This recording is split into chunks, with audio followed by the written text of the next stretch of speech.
ഇത് മാസ് മോട്ടോഴ്സിൽ നിന്നാണ് Honda Activa 125 വണ്ടി ജനറൽ സർവീസ് ആയിട്ട് കയറിയതാണ്. ജനറൽ സർവീസ് വന്നതാണ്. അപ്പോൾ നിലവിൽ അതിനകത്ത് സ്റ്റാർട്ടിങ് കംപ്ലയിൻറ്റ് പറഞ്ഞിട്ടുണ്ട്, സെൽഫിൻ്റെ സ്റ്റാർട്ടിങ് കംപ്ലയിൻറ്റ് പറഞ്ഞിട്ടുണ്ട്. പിന്നെ പെട്രോൾ ടാപ്പ് എന്ന് പറഞ്ഞാൽ പെട്രോളിൻ്റെ ക്യാപ്പ് ചില സമയങ്ങളിൽ തുറന്നാലാണ് വണ്ടി സ്റ്റാർട്ടാവുള്ളൂ എന്നുള്ള രീതിയിൽ പറഞ്ഞിട്ടുണ്ട്. അത് ശരിക്കും പറഞ്ഞു കഴിഞ്ഞാൽ ഈ പെട്രോൾ ക്യാപ്പിൻ്റെ അകത്തുനിന്ന് എയർ ടാങ്കിലേക്ക് കയറാതെ വരുമ്പോൾ മിസ്റ്റേക്ക് ആയിരിക്കും പറയുന്ന കംപ്ലയിൻറ്റ്. അത് നമുക്ക് ഈ പെട്രോൾ ക്യാപ്പ് മാറ്റിയിടാനാണ് പറ്റുള്ളൂ. കാരണം ഇത് ശരിക്കും പറഞ്ഞാൽ ഇതിൻ്റെ ഉള്ളിൽ കൂടെ എയർ ടാങ്കിലേക്ക് പാസ് ചെയ്യണം.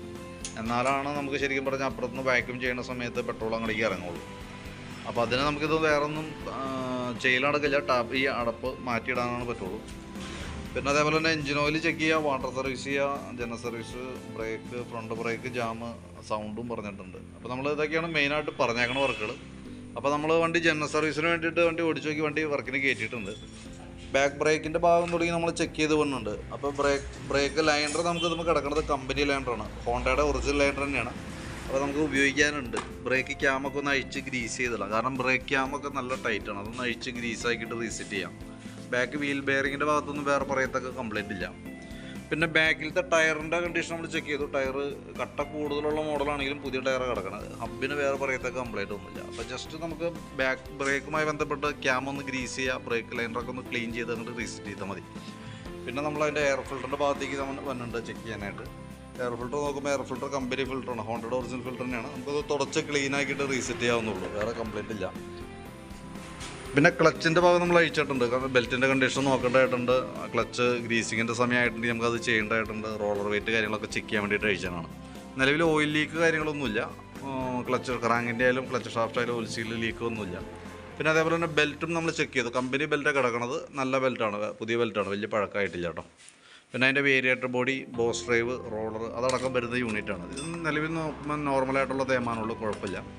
അതിൻ്റെ ഈ പീസ് സെറ്റ് സ്ലൈഡ് എന്ന് പറയുന്നത് ഈ ഒരു പ്ലാസ്റ്റിക്കിൻ്റെ ഇത് നല്ല രീതിയിൽ ലൂസായിട്ടുണ്ട്. കാരണം ഇത് നല്ല ടൈറ്റിലും കയറിയിരിക്കേണ്ട ഭാഗമാണ്. ഇത്രയും ലൂസ് വരുമ്പോഴത്തേക്കും സ്വാഭാവികമായിട്ട് അത് വർക്ക് ചെയ്യുന്ന സമയത്ത് തന്നെ മെറ്റൽ ടു മെറ്റൽ അടിച്ച് ഇതിപ്പോൾ പൊട്ടിപ്പോകാനുള്ള സാധ്യതയുണ്ട്. ഇത് പൊട്ടുമ്പോഴത്തേക്ക് നമുക്ക് ആ വീലുകൾ കംപ്ലയിൻറ്റ് വരും. അതില്ലാതിരിക്കാനായിട്ട് കൈയോടെ നമുക്ക് ആ പ്ലാസ്റ്റിക്കിൻ്റെ 3 ലെഗ് ഉള്ളത് മാറ്റിയിട്ടേക്കാം, അതാണ് സേഫ് കേട്ടോ.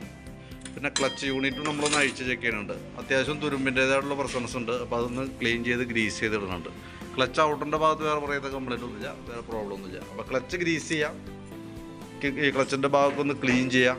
ആ പീസ് സ്ലൈഡ് എന്ന് പറഞ്ഞാൽ പ്ലാസ്റ്റിക്കിൻ്റെ ഈ ബുഷ് മാറ്റി റീസെറ്റ് ചെയ്യാം. അതാണ് നിലവിൽ ക്ലച്ചിൽ തന്നെ വർക്കുള്ളൂ കേട്ടോ. പിന്നെ നമ്മൾ ഈ ഭാഗത്തേക്ക് വരുമ്പോഴത്തേക്കും ചോക്കിൻ്റെ കേബിളൊക്കെ ചെക്ക് ചെയ്തു, കുഴപ്പമൊന്നുമില്ല.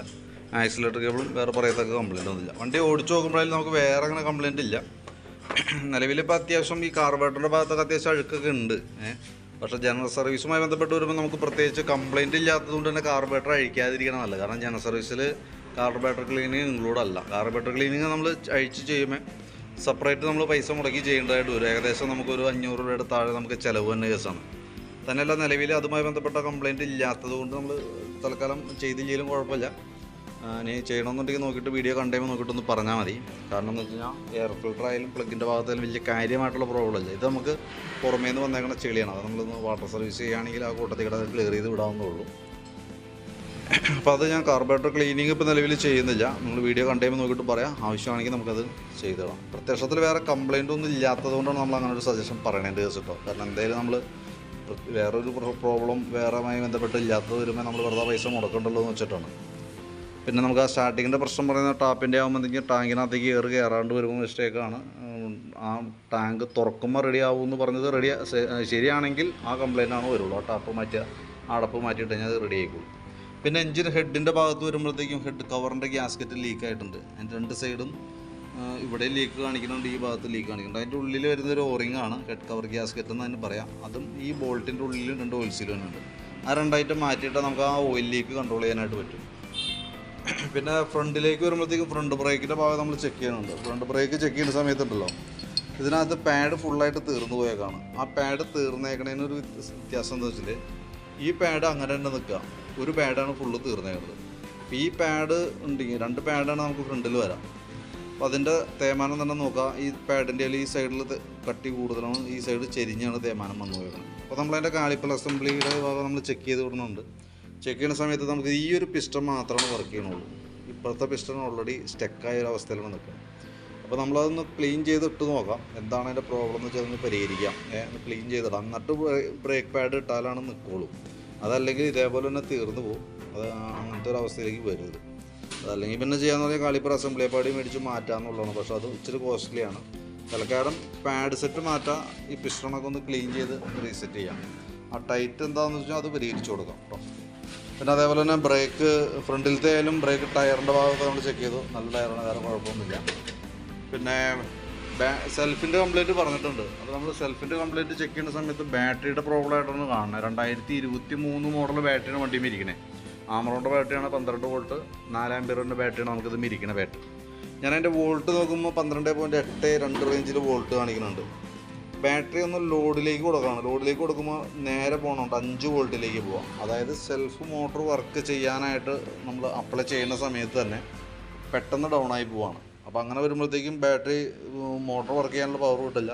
എന്നാൽ നമ്മൾ ഹോൺ ഇൻഡിക്കേറ്ററൊക്കെ നോക്കുമ്പോൾ ഹോൺ ഇൻഡിക്കേറ്ററൊക്കെ കൂളായിട്ട് വർക്ക് ചെയ്യുകയും ചെയ്യും. അതെന്ന് വെച്ചാൽ അത് ജസ്റ്റ് വോൾട്ട് ഉള്ളത് കൊണ്ടാണ്, ആംബിയർ ഇല്ലാത്തത് കൊണ്ടാണ് സെൽഫ് വർക്ക് ചെയ്യാത്തതിൻ്റെ കേസ് കേട്ടോ. അപ്പോൾ ബാറ്ററി മാറ്റി വെച്ചാലാണ് അത് ക്ലിയർ ആവുള്ളൂ. ബാറ്ററി 2023 മോഡൽ എന്ന് പറയുമ്പോൾ ശരിക്കും വാറണ്ടി പീരീഡിലുള്ളതാണോ എന്ന് നോക്കാം. കാരണം 2023 ബാറ്ററി എന്ന് പറയുമ്പോഴത്തേക്കും 24 മാസമാണ് ശരിക്കും നമുക്ക് അതിൻ്റെ റീപ്ലേസ്മെൻറ്റ് വാറണ്ടി വരാം. ആമറോണിൻ്റെ ബാറ്ററികൾ എക്സ്റ്റെൻഡ് ആക്കിയാലും നല്ല ബാറ്ററികളൊക്കെ ഓൾറെഡി വരുമ്പോഴത്തേക്കും നമുക്ക് 24 മാസമാണ് റീപ്ലേസ്മെൻറ്റ് വരാം. 24 മാസം തികഞ്ഞിട്ടില്ല എന്നുണ്ടെങ്കിൽ നമുക്കത് വാറണ്ടി കംപ്ലയിൻറ്റ് ഉണ്ടെങ്കിൽ വാറണ്ടിയിലേക്ക് വിട്ട് നമുക്ക് മാറ്റിയെടുക്കാവുന്നതാണ്. അത് നമുക്ക് ഫ്രീ ഓഫ് കോസ്റ്റിൽ മാറി കിട്ടും. അത് ഓൾറെഡി നമ്മുടെ അടുത്ത് നിന്ന് വാങ്ങിയതാണെങ്കിൽ നമുക്ക് ഇവിടെ നിന്ന് തന്നെ ക്ലെയിമിന് വിടാം. ഇനി അതല്ലെങ്കിൽ അവിടേക്ക് എവിടെ നിന്നാണ് മേടിച്ചതെന്ന് വെച്ചാൽ അവിടെ നിന്ന് നമുക്ക് ക്ലെയിമിന് അപ്ലൈ ചെയ്യാവുന്നതാണ്. അപ്പോൾ നമ്മൾ ജസ്റ്റ് ഒന്ന് ചാർജ് ചെയ്ത് നോക്കാം. പറ്റില്ല എന്നുണ്ടെങ്കിൽ ബാറ്ററി മാറ്റി വയ്ക്കേണ്ടതായിട്ട് വരും. ബാറ്ററി മാറ്റിയാലാണ് പ്രോബ്ലം സോൾവ് ആവുള്ളൂ. സെൽഫുമായി ബന്ധപ്പെട്ട് ഞാൻ അതിക്ക് മുമ്പ് നമ്മളൊന്ന് ടെസ്റ്റ് ഡ്രൈവ് എന്നുള്ള നിലയിൽ നിന്ന് ജസ്റ്റ് ഒന്ന് ചാർജ് ചെയ്ത് നോക്കിയിട്ട് അതിൻ്റെ കണ്ടീഷൻ ഒന്നും കൂടി അപ്ഡേറ്റ് ചെയ്യാം കേട്ടോ. പിന്നെ സ്പാർക്ക് പ്ലഗ് നമ്മളൊന്ന് അയച്ച് ക്ലീൻ ചെയ്യാൻ വേണ്ടി അയച്ചതാണ്. ജസ്റ്റ് ഒന്ന് ക്ലീൻ ചെയ്തിട്ടാൽ മതി, വേറെ പ്രോബ്ലം ഇല്ല.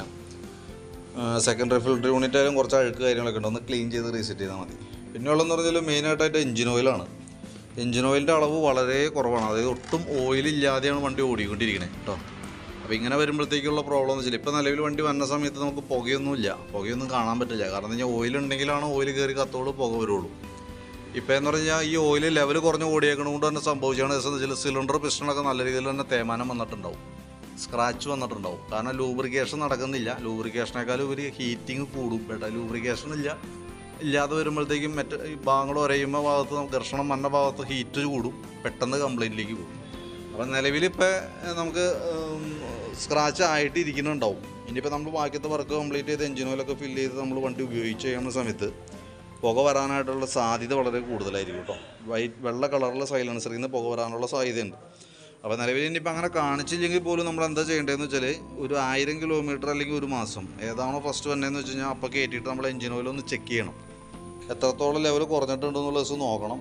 അത് കാര്യമായിട്ട് കുറഞ്ഞിട്ടുണ്ടെങ്കിൽ അത് അത്രയും പെട്ടെന്ന് പരിഹരിച്ച് കൊടുത്തില്ല എന്നുണ്ടെങ്കിൽ എന്ത് പറ്റുമെന്ന് വെച്ചാൽ എഞ്ചിൻ പിസ്റ്റണൊക്കെ പിടിച്ച് നിൽക്കുന്ന ഒരു സിറ്റുവേഷനിലേക്ക് വരും. അത് പ്രത്യേകം ശ്രദ്ധിക്കണം. വളരെ ഗൗരവത്തിൽ നമ്മൾ എടുക്കേണ്ട കേസാണ് ഈ എഞ്ചിൻ ഓയിലുമായി ബന്ധപ്പെട്ട കേസ്. കാരണം ബാക്കിയത്തെ ഏതൊരു ഐറ്റം നമുക്ക് കുറച്ച് ടൈം കിട്ടും. പക്ഷേ ഇതങ്ങനെയല്ല. ഓയിൽ ലെവൽ കുറഞ്ഞ് ഓടിക്കഴിഞ്ഞാൽ വിത്തിൻ ഡേയ്സിനുള്ളിൽ നമുക്ക് പെട്ടെന്ന് കംപ്ലയിൻറ്റിലേക്ക് ഒരു എഞ്ചിൻ കംപ്ലയിൻറ്റിലേക്ക് പോകും. അപ്പോൾ പ്രത്യേകം ശ്രദ്ധിക്കുക. ഇപ്പോൾ നമ്മൾ എന്തെങ്കിലും ഓയിൽ മാറണം, ഓയിൽ മാറ്റുന്നുണ്ട്. അപ്പോൾ അത് കഴിഞ്ഞാലും നമുക്കിപ്പോൾ വണ്ടി ഓടിക്കുന്ന സമയത്ത് ഒരു പക്ഷേ പുക വരാനുള്ള സാധ്യത വളരെ കൂടുതലാണ്. ഒരു 90% പുകയുടെ പ്രശ്നം ഉണ്ടാവും.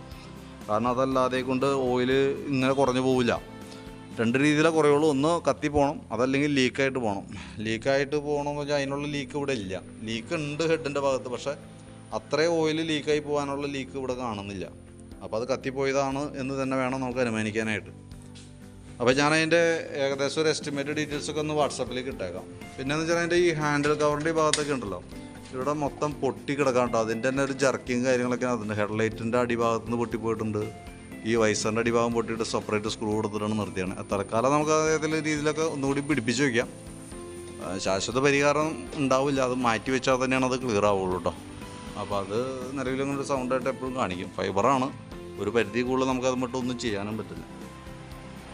അപ്പോൾ അത്യാവശ്യം വേണ്ട ഭാഗങ്ങളെല്ലാം ഉൾപ്പെടുത്തി, ഞാനിപ്പോൾ വീഡിയോയിൽ പറഞ്ഞിരിക്കുന്ന ഭാഗങ്ങളെല്ലാം ഉൾപ്പെടുത്തി തന്നെ നമുക്ക് ഒരു എസ്റ്റിമേറ്റ് നോക്കിയിട്ട് ഡീറ്റെയിൽസ് വാട്സാപ്പിലേക്ക് ഇടാം. അതിനകത്ത് ഈ കാർബേറ്ററിൻ്റെ കേസ് അഴിച്ച് ക്ലീൻ ചെയ്യണമെന്നുണ്ടെങ്കിൽ പ്രത്യേകം പറയാം, അത് എസ്റ്റിമേറ്റിന് ഉൾപ്പെടുത്തുന്നില്ല. ഇതിനകത്ത് നമുക്ക് ജനറൽ സർവീസിന് പുറമെ നമുക്ക് ഈ കാലിപ്പർ അസംബ്ലി അഴിക്കേണ്ടി വരുന്ന സെപ്പറേറ്റ് എക്സ്ട്രാ 1 വർക്കാണ് കേട്ടോ. അതും നമുക്ക് ഈ പറഞ്ഞ പോലെ ചെയ്യാണ്ട് മാർഗ്ഗമില്ല, അത് ചെയ്തേ പറ്റുള്ളൂ. അപ്പോൾ ഞാൻ അതിൻ്റെ ഡീറ്റെയിൽസും കൂടി വാട്സാപ്പിലേക്ക് ഇട്ടേക്കാം. ഓക്കെ. അപ്പോൾ വീഡിയോ കാണാം, കണ്ടതിന് ശേഷം നമുക്ക് അതിൻ്റെ കൊട്ടേഷനൊക്കെ ഉണ്ട്, അത് വെച്ച് നോക്കാം. എന്നിട്ട് നോക്കിയിട്ടൊന്ന് റിപ്ലൈ ഇടാം, അതനുസരിച്ച് നമുക്ക് വർക്ക് കംപ്ലീറ്റ് ചെയ്യാം.